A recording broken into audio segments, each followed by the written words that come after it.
Life is filled with various experiences. Some leave you in awe, while others can drag you down, make you go through the impossible and just leave you miserable. But real strength and determination is when you pick yourself back up and rebuild your life from the ground up when these problems arise. This was exactly what Jarmecca Whitehead was trying to do. Having been dealt the wrong cards since birth, she didn't want her twin daughters to meet the same fate. But when her lifeless body was found in her room in Conyers, Georgia, the police were left baffled. They didn't know who had done it, but it didn't take them long to realize that the evil person behind her murder was not a stranger. It was someone they least expected, and I'm not talking about a spouse or an angry ex-boyfriend. No, this was far, far worse. The case of Jarmecca Whitehead is harrowing, tragic, and a glaring example of people resorting to the unimaginable when things don't go their way.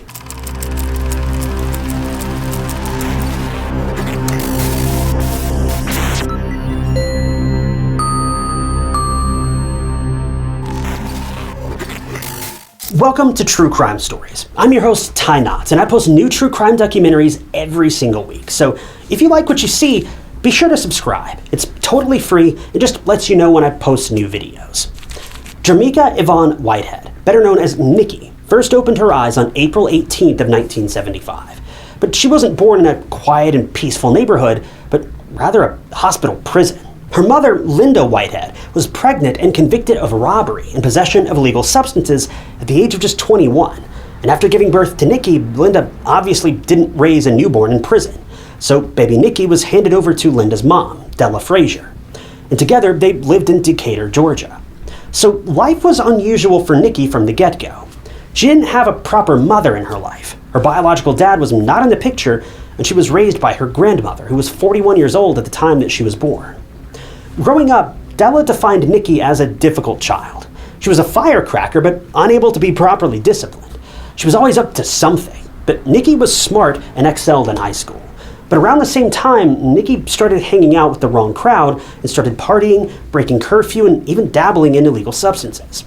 She also got into a relationship very young, and at the age of 17, history repeated itself, and just like her mother, Nikki fell pregnant. Unfortunately, Nikki's boyfriend wasn't happy with the news, and he basically bailed and moved to Canada. But Nikki was determined to continue with her pregnancy and be a better mother. During one of her routine appointments, Nikki found out she was expecting twins, and this news was a shock to Nikki. But while she was obviously terrified, she absolutely adored her unborn babies, even though she was stressed about taking care of them. Nikki was a very expressive, hardworking, and free-spirited young woman who just wanted the best for her children. 9 months later, on November 27th of 1993, Nikki gave birth to two identical twin baby girls, and she named them Jasmaya and Tazmaya. And the twins went by their nicknames of Jazz and Taz. Even though Nikki was over the moon when she saw her two baby girls, she knew that taking care of and supporting two children wasn't going to be easy. So Nikki quickly got a license to work as a hairstylist at a local salon to try to bring in some real money for her new family. According to her instructor, Rhonda, Nikki was a loving mother, a passionate worker, and overall a hard-working woman. Nikki's longtime best friend, Yucca Harris, said Nikki was an amazing person. Sure, she wasn't opposed to having a little bit of fun, but she was undeniably talented, even though she never had any prior experience of hairstyling, which made her really popular among clients. But for Nikki, working as a hairstylist meant that she had to be at the salon for long hours of the day to pick up more shifts so she could make more money. So Jazz and Taz were largely raised by their great-grandmother, Della, and the situation worked out fairly well. The girls were taken care of, and Nikki could work without worrying about her girls in the back of her mind. By 2000, Nikki's streak of experience with bad and unavailable men finally broke when she met a truck driver named Robert Head. They met at a mall, and it was Robert who approached Nikki and asked her out. He was 55 years old at the time of meeting Nikki. He was only 25. But Robert was the stability Nikki needed in her life, especially after having her two twin daughters. Robert was a kind and caring man who genuinely loved Nikki. And he also accepted Taz and Jazz with open arms. And Nikki even moved in with him in a very secure, comfortable, and peaceful neighborhood in Conyers, Georgia. He also pushed Nikki to pursue a degree in fashion at Bauder College. Robert wanted to give Nikki and the young girls a comfortable and secure place to live, and Nikki was excited about this change. She wanted to give her daughters a better life, and you can tell Nikki truly tried her best. No one is a perfect parent. We're only human, and sometimes we can break down under the stress of parenthood or responsibilities. And since Nikki was a single parent of twins, you can bet she was juggling countless responsibilities. And for the first time in her life, after meeting Robert, she'd finally found a permanent roof over her and her daughters' heads. Jazz and Taz, growing up, were defined as smart, intelligent, and very active young girls. They were lookalikes, save for a beauty mark on Jazz's cheek. The two were on the school's honor roll, and were also Girl Scouts, and they participated in tons of extracurricular activities like tennis and dance. Jazz and Taz were textbook straight-A students, and since the girls had a pretty tight schedule, they had no time to get into trouble. Even though things weren't ideal for Nikki, Jazz, and Taz, things weren't so bad either. Overall, things were going very well for this small family. No one could have guessed, though, that just as soon as Nikki caught a break in life, that life would be taken from her. January 13th of 2010 was a normal school day for Jazz and Taz. They were living with Nikki at Robert's place at the time. Around the early afternoon when the twins reached home, they froze when they walked in and saw their living room a complete mess. It was a grisly scene, and the police would later define the scene as one that mirrored a slaughterhouse. When the twins called out for their mom and approached the bathroom, they witnessed an even more gruesome sight. In a bathtub filled with water, a lifeless and unrecognizable Nikki was found. The girls immediately fled the scene, and one of them actually flagged down an on-duty officer on the street. And according to the police officer, the girls were hysterical and couldn't get any words out of their mouth. Backup and paramedics were called to the scene, and within minutes, the house was taped off and littered with police officers. The officers were stunned at the sight of the crime scene. It was unlike anything they'd ever seen before, and that is saying a lot. There was a broken vase on the living room floor. Everything was stained in red, from the furniture to the floors and even the walls. Just by looking at Nikki's body, officers were certain that an intense struggle had taken place and that Nikki fought till her last breath. Nikki's body was taken in for an autopsy, and the results were harrowing. The wounds on her body were numbered anywhere from 60 to 80. This was most definitely a crime of passion. Someone had attacked Nikki so ferociously and relentlessly that she succumbed to her injuries incredibly quickly. Nikki's time of death was estimated to be anywhere from 8 a.m. to 10 a.m. on that same day. Officers were left baffled by the results. They needed to find the person behind Nikki's savage attack, and their first thoughts went straight to someone romantically involved with Nikki. The most obvious person of interest was Robert Head, Nikki's boyfriend of now 10 years. But he had an airtight alibi, and even the twins said that Robert was away for work, so he couldn't have possibly done it. But that was when the police got to know about another person. His name was Joe, and he was someone Nikki was seeing for the last couple of months behind her boyfriend's back. So was this a classic case of an affair gone wrong?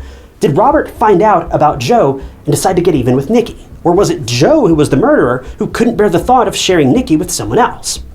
Well, the police needed more information, and they turned to Jazz and Taz for details, while Joe was still being tracked down. The twins were taken to the police station, and the girls were very nervous, unstable, and they were crying hysterically. One of the officers also noticed Taz biting her hand and arm, seemingly out of nervousness. The police officers tried their best to console the twins, but as soon as they started to get them talking, things got bizarre. Officers immediately noticed that Jazz and Taz were bundled up all the way down to their gloved hands. The police thought that this was weird because even though it was reasonably cold in Georgia at the time, it certainly wasn't sub-zero or anything. The police were facing difficulties in questioning the twins together as well, so they separated them to start asking questions. They wanted to know what had happened on the day of the crime. Jazz and Taz both said that Nikki had woken them up, they got dressed, and they arrived at school at about 8 a.m. They attended their classes, and then in the afternoon when they went home, they saw their mom lifeless in the bathtub. Now, both Jazz and Taz's stories were the same, so the police weren't too suspicious at that point. But when CCTV footage of the school was checked, the police had a whole list of questions for the twins. See, Jazz and Taz were in school, but they arrived late, at around 10 a.m. So there was a 2-hour window that was left unaccounted for, and the police needed to know what went down in those 2 hours and why the girls were apparently lying. Also, the police were able to recover CCTV footage from a gas station near Nikki and Robert's house, and the two girls were seen roaming around trying to find someone to give them a lift to school. Now, this was really weird, because if Nikki was still alive at that point, according to Jazz and Taz, why didn't she drop the girls off to school herself like she usually did? Back at the house, the investigators were going door to door to ask anyone who'd heard or seen anything weird. Well, this was when Nikki's next door neighbor came forward with a weird incident that occurred the morning of January 13th. See, this neighbor was sound asleep when he heard his doorbell ringing. This caused his neighbor's dog to start barking like crazy. As soon as the neighbor settled the dog and went up to the front door, there was no one there. But when the police were notified of this incident, their eyes went straight to the house's siding.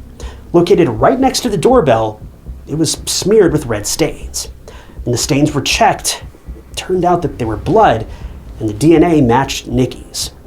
This was a haunting revelation that led the police to believe that Nikki was able to get away from her attacker and even tried to call for help. But sadly, the attacker caught up to her and took her back inside of the house. There were still a lot of details missing in the case, and even though the twins were clearly not telling the police the whole truth, there was still no rock-solid evidence against anyone. Meanwhile, Joe was also questioned, and he was soon cleared as a suspect. He was very emotional and had an alibi, and he had no reason to hurt Nikki in such a savage way. But back to the twins, who were just going on with their lives, attending prom, classes, etc. Well, it didn't look like Jazz and Taz were shaken or bereaved about their mother's tragic passing. They moved on in record time. You would think that someone who had seen their mother's lifeless body would be traumatized for life, but Jazz and Taz looked like they were having the time of their lives. Even at Nikki's funeral, Jazz and Taz were being disrespectful and were seen laughing and chatting as if their mother wasn't lying in a casket mere feet away. This understandably angered a lot of people. This was not the behavior of two grieving twins. But while Jazz and Taz were going about their lives as if they hadn't just lost their mom, unbeknownst to them, the police were racking up evidence against them and were essentially building a case against them. By now, the police believed that the killer, well, it may have been Nikki's own twin daughters. This was an eerie revelation. A mother mercilessly and fatally attacked by none other than her own flesh and blood. The police just had too much evidence. The main thing police were curious about was how Taz kept biting herself. At first, they thought that this was just some sort of weird nervous tic, but now they were starting to wonder if Taz was actually trying to cover something up, another injury, for example. See, before Nikki was laid to rest, the police managed to get her teeth impressions, and when they matched it against the marks found on Taz, it was a jackpot for the police. Nikki had bitten Taz on the arm. Moreover, there were injuries on both of the twins, as well as Nikki, that were consistent with the struggle. Bite marks found on Nikki's body matched the twins, and there were even hair fibers belonging to the twins in Nikki's mouth. It was clear as day to the police that the struggle had taken place between Nikki and the twins. Also, when the police checked the twins' bedroom, they recovered a diary, and in it, there were entries that sent chills down the spines of investigators. The diary had several entries explaining how the twins resented their mom and how they wanted to, quote, get rid of her. These entries were not recent either, so it was clear this anger and resentment had been brewing for quite some time.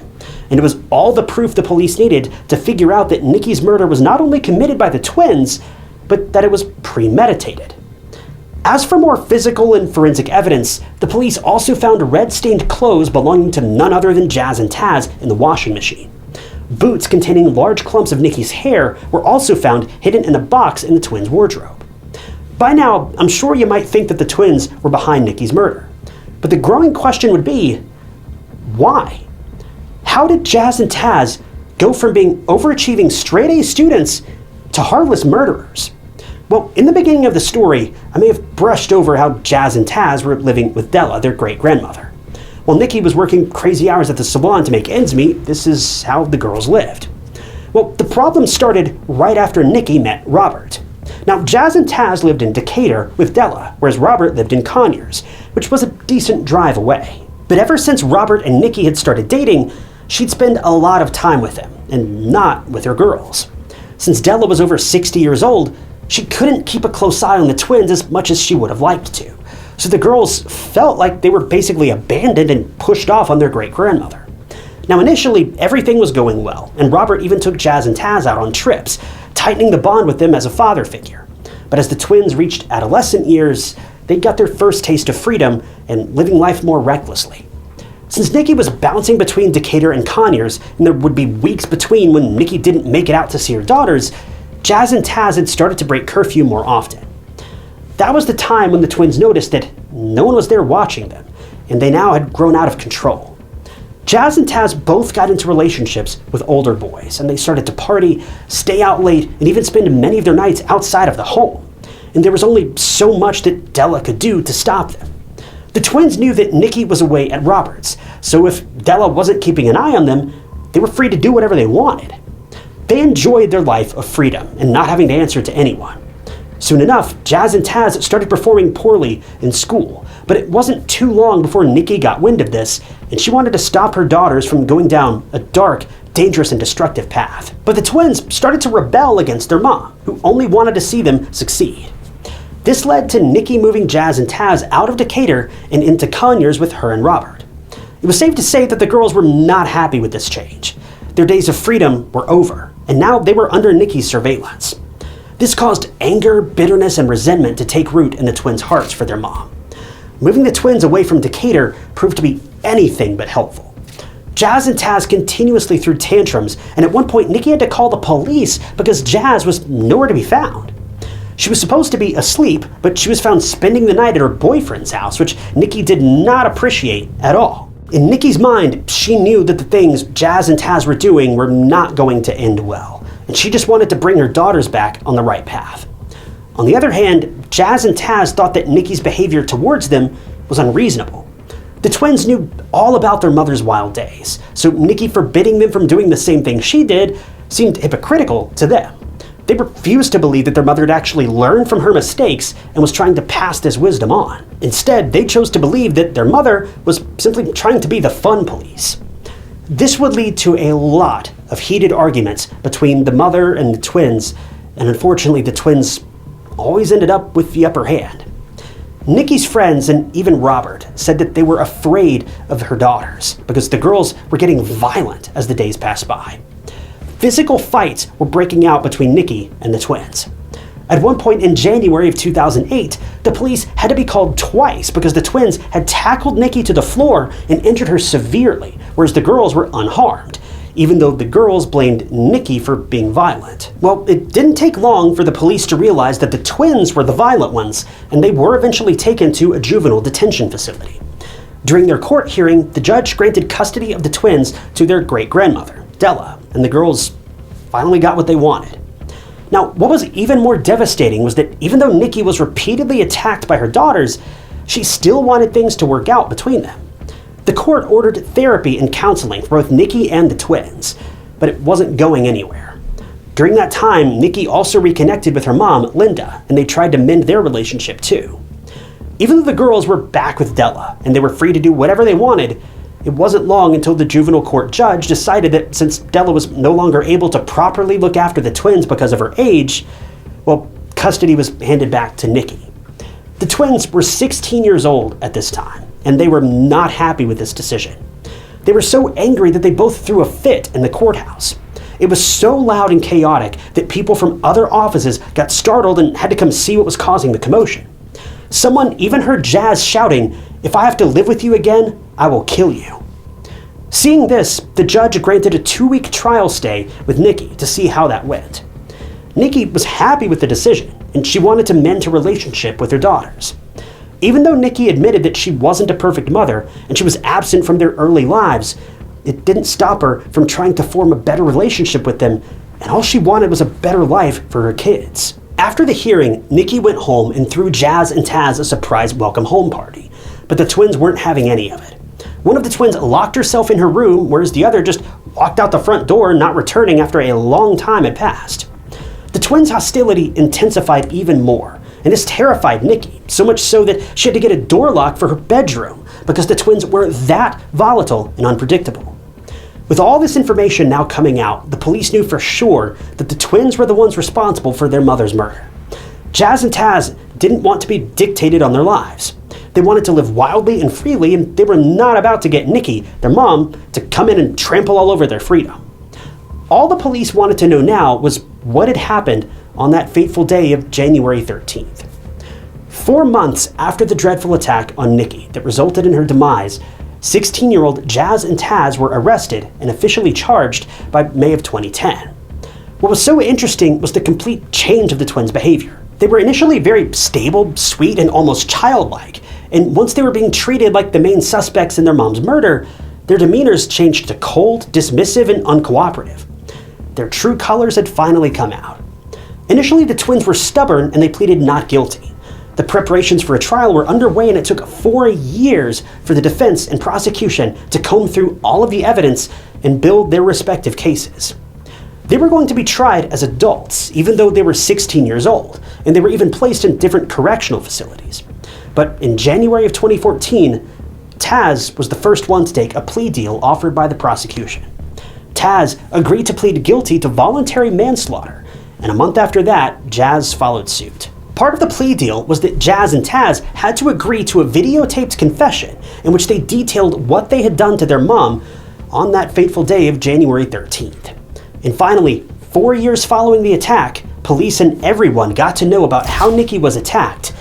And brace yourselves, because it is terrifying. It was January 12th when the twins were out partying. They were drinking and stayed out till after midnight. The next morning, Jazz and Taz had school, and Nikki came to wake them up. Now, the twins were hungover and were fussing a lot, but Nikki was having none of it, and she wanted the twins to get up and go to school. When the girls finally got dressed and made their way into the kitchen, Nikki explained that they were now living with her, and they were going to follow her rules, which meant no more partying. This was the catalyst that led to an intense, heated argument and physical altercation between the twins and Nikki. Nikki tried to protect herself, and the fight eventually led everyone into the living room. In a moment of anger, Jazz picked up a flower vase and used it to strike Nikki. This led to Nikki falling to the floor, and that was when the twins launched a vicious attack on their own mother. Nikki fought back with everything, injuring Jazz and Taz, and even sustaining a lot of defensive wounds.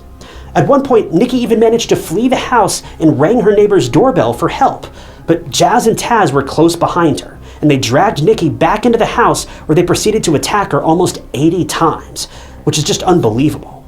This caused Nikki to stop struggling. She was still alive, but very weak and badly injured. Afterward, Jazz and Taz dragged Nikki to the closest bathroom and put her in a filled bathtub. During the confession, both Jazz and Taz said that while they were putting Nikki in the bathtub, she was talking to the girls and managed to get out, "You're going to go to jail." Nikki, no longer able to support herself due to her grave injuries, sadly lost her life in that bathtub.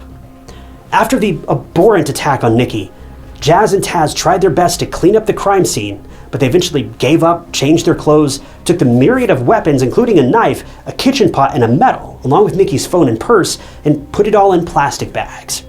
The girls then tried to figure out a way to form an alibi, and they thought that no one would suspect them if they just went to school.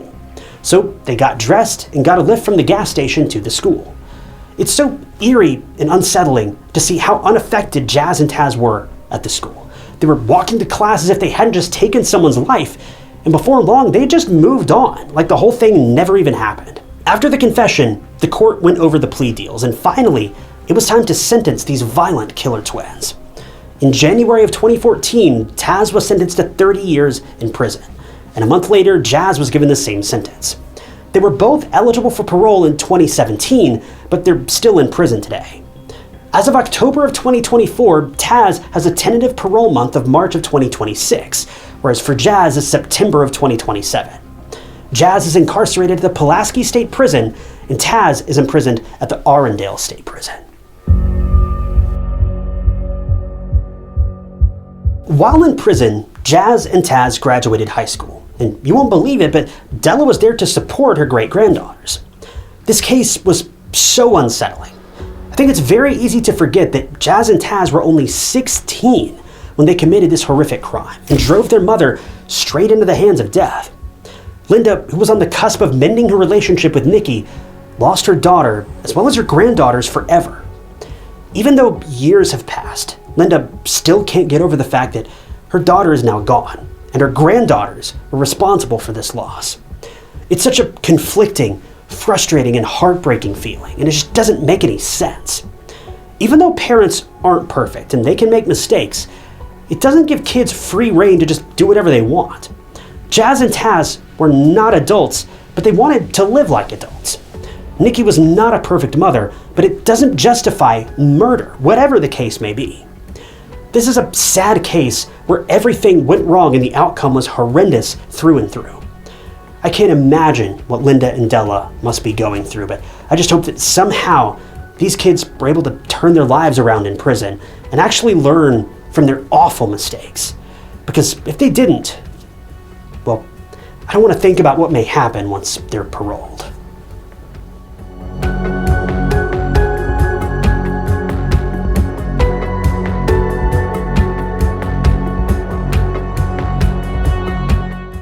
Thank you guys for tuning in to another episode of True Crime Stories. I wanted to give a special thank you to a couple channel members, including Dean Wood and Michelle Duchesne.